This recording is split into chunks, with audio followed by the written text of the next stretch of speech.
competition regulation is an important aspect in guaranteeing a deeper regional integration. Economic theory, and I'll be very careful here because we shouldn't be people of so many theories. Economists, unfortunately, theorize a lot.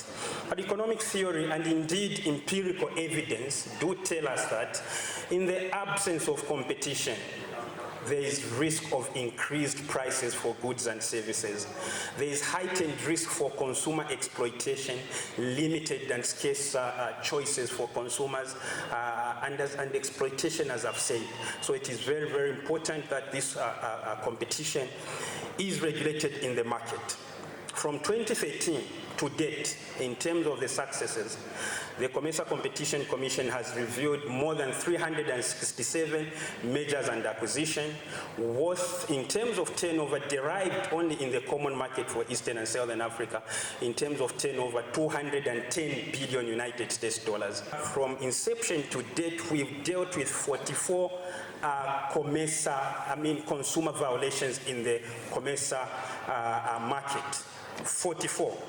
40 restrictive business practices, 367 mergers and acquisitions, 44 consumer cases, and here I'll be very quick to say, from inception to about 2020, because of limited staffing, we did not have a division for consumer welfare. The consumer welfare division was born in 2020, and already by 2023, we have dealt with very significant and big cases of consumer cases in the common market. Preferential trade amongst member states is essential for reducing the cost of doing business in the common market and translates into better pricing of COMESA originating products and services and a wider choice of these goods and services to the common market citizens. Excellency, the benefits of trade liberalization notwithstanding, there are also risks of unfair business conduct and exploitation of consumers by unscrupulous businesses which engage in strategies to drive out competition from the market and to maximize profits and to divide the common market, which is inimical to the single market imperative of the COMESA Treaty.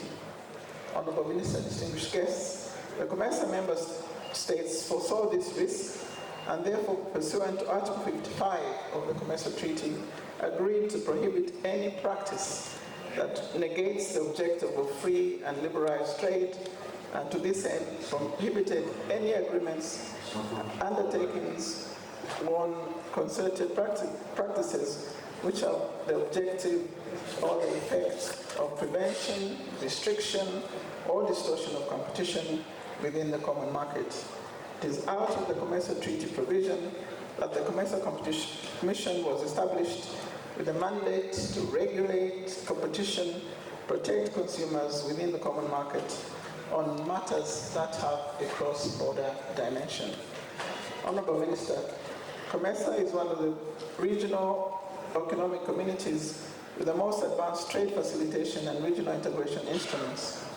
Therefore, we seek even more deeper levels of integration at continental level through the Africa Continental Free Trade Area. COMESA is glad to share the experiences it has gained over the 40 years of experience, and at regional level, COMESA will continue to work tirelessly to deepen economic integration of our member states and as a precursor to the continental integration as espoused in the Abuja Treaty establishing the African Economic Community. The effective implementation and enforcement of regional competition laws can only be realized where there are little or no structural and legal barriers to trade. It is therefore very important that the free movement of goods and services across our borders is supported. Your Excellency, the Secretary General of COMESA, I am aware and proud to state that COMESA has some of the best trade facilitation instruments. We commend you for that and encourage you to continue realizing the vision of our forefathers that was born more than 40 years ago. Your Excellency, the Secretary General of COMESA, in order to support the integration processes in COMESA, Not so long ago, in December 2022, His Excellency, the State President, together with His Excellency President Hakainde Hichilema, the President of the Republic of Zambia, presided over the launch of the Mwami Nchinji One-Stop Border Post, a COMESA program which was constructed with the support from the African Development Bank and the European Union. The One-Stop Border Post, Your Excellency, is expected to facilitate trade and integration efforts not only between Malawi and Zambia, but for the entire COMESA region. It is the desire of the government of Malawi that COMESA region will continue to experience the benefits that arise from the COMESA programs to break down the barriers that have stood in our way of cross-border trade.